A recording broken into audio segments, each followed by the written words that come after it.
Hey watch fans, Brad from Brent Miller Jewelers, and today I have for us the first SBGA465 that has showed up in inventory here for us. And this is one I've been looking forward to reviewing. This was released, I believe, the beginning of the year, maybe right around March, April timeframe, maybe sooner than that, but definitely within the last 6, 7, 8 months here this year.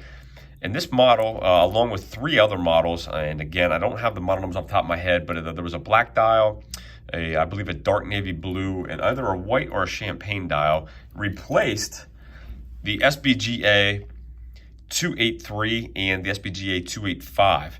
And so I still have this 283 in stock, and figured it'd be a good review to kind of compare them.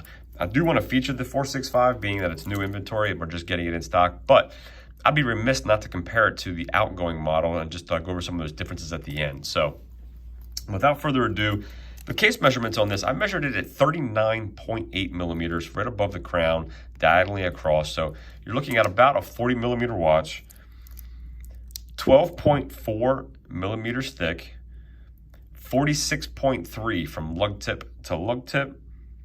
We have a 20 millimeter lug width, tapering down to 18 millimeters at the deploying style clasp. We continue to have a solid stainless steel case back with the Grand Seiko logo there, similar to the outgoing 283, 285 models. And it's housing the same 9R65 spring drive movement with 72 hours of power reserve, 100 meters of water resistance, and we do have a signed screw down crown. And this watch weighed in at 154.1 grams with the full stainless steel case and the full bracelet and case. So, excuse me. Overall, I really enjoyed this dial. Again, I like texture in a dial. We still have the, I'll call it painted, or it's not cut, power reserve indicator here.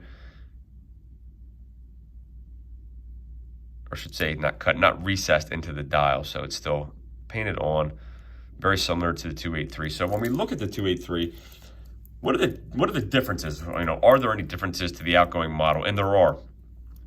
This model on my right, the new 465 here, is about a millimeter larger. The older model I measured here at 38.9, so almost a full millimeter difference in case size.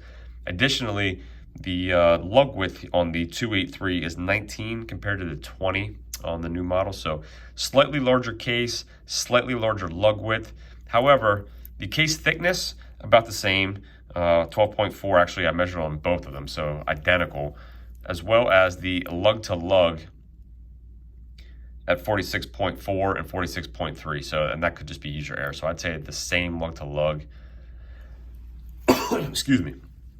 And the same thickness. So really a millimeter larger case, slightly larger lug width, same movement, same water resistance.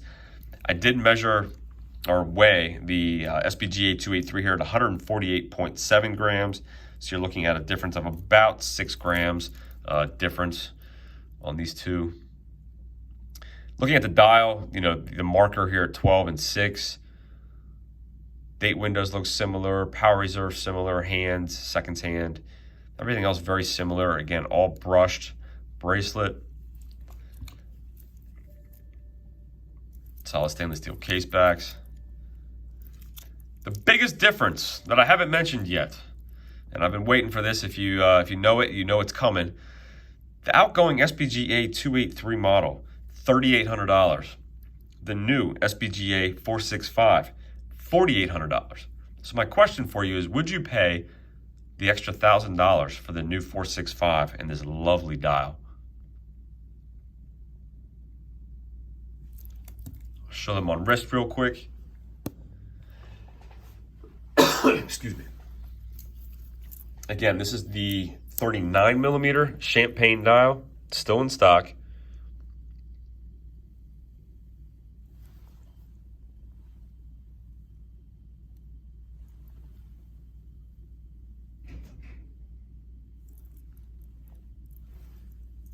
And the new SBGA 465 40 millimeter on my 6 3/4 inch wrist. And I'll move my camera up a little bit. As much as I love the champagne dial, I like this dial more. I just like the texture. You know, the sunburst on the champagne looks great. But personally, I like the 39 millimeter. I'd be okay. Again, the lug's the same. I don't really think you're going to be able to visually tell much of a difference. But both fantastic watches, both in stock. If you're interested, email me, brad@brentlmiller.com. If there's a watch I can review for you or anything I can do, happy to help.